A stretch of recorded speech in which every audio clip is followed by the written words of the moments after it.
Okay, what if you've been in quarantine with your spouse for 3 months now and you're ready to lose your mind? I recommend taking a vacation without your spouse. No, I'm just kidding. I'm just kidding. Wow, that's a great question. I think Michael Hyatt, this is a piece of wisdom from leadership guru Michael Hyatt.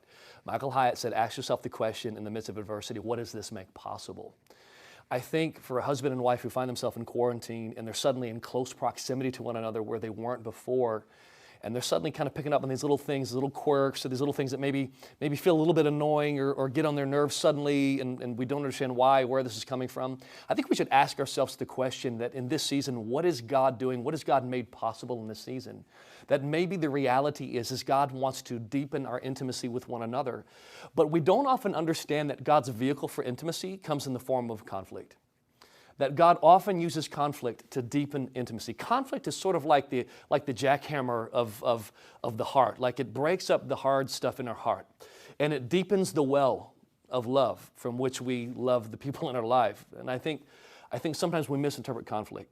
So I think in this season, asking ourselves, well, what does this weird conflict and this weird space in my life make possible? Could it be possible that God is using this new conflict to actually deepen your intimacy as a husband and wife? Maybe so.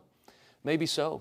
So I would say to somebody who might be struggling with new conflict in a season of quote unquote quarantine in marriage, I would really challenge you to lean into the discomfort, and I would challenge you to lean into these quote unquote new annoyances or these quirks that maybe you find each other, boy, that's getting on my nerves. You know, why is he doing that? Why is she doing that? She knows I don't like that.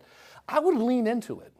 And maybe God's trying to ask yourself the question, is God trying to deepen my ability to communicate with my spouse?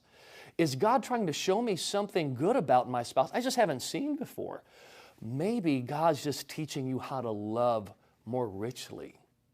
Because it's one thing to only love the things you like about your spouse.